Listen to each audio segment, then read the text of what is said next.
மாவட்டம் கோபிச்செட்டிப்பாளையம் தாலுகா நம்பியூர் பேரூராட்சிக்குட்பட்ட பகுதியில் திராவிட முன்னேற்றக் கழகத்தின் சிறுபான்மை அணி சார்பில் மாவட்ட சிறுபான்மை அணி துணை அமைப்பாளர் அல்லாப்பிச்சை விநாயகர் சதுர்த்தியை முன்னிட்டு பூமியில் இருக்கும் அனைவரும் சமம் என்ற வகையில் அனைத்து மதங்களையும் மிகைப்படுத்தி மதிக்கும் விதமாக விநாயகர் சதுர்த்தியின் முதல் நாள் புதிதாக விநாயகர் சிலை வழங்கியுள்ளார். தொடர்ந்து விநாயகர் சதுர்த்தியை முழுமையாக கொண்டாடும் விதமாக அன்னதானம் வழங்கி வந்துள்ளார். விநாயகர் சதுர்த்தி தினம் முடிவடையும் இன்று நிகழ்ச்சியில் பங்கேற்று விநாயகரை வழிபடும் இந்துக்கள் அனைவர்களுக்கும் அன்னதானம் மற்றும் குடிநீர் வழங்கி அனைவரது மனதையும் நெகிழ வைத்துள்ளார்.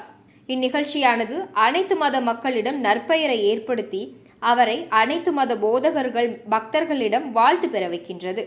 மேலும் இத்தகைய சமுதாய நல்லிணக்கத்தை கொண்டு மதம், இனம், மொழி பேதமின்றி வாழும் அனைவர்களுக்கும் இவர் ஒரு எடுத்துக்காட்டாக மக்களிடம் வாழ்ந்து வாழ்த்துக்கள் பெற்று விளங்குகின்றார் என்பது சிறப்பு மிக்கதாகும்.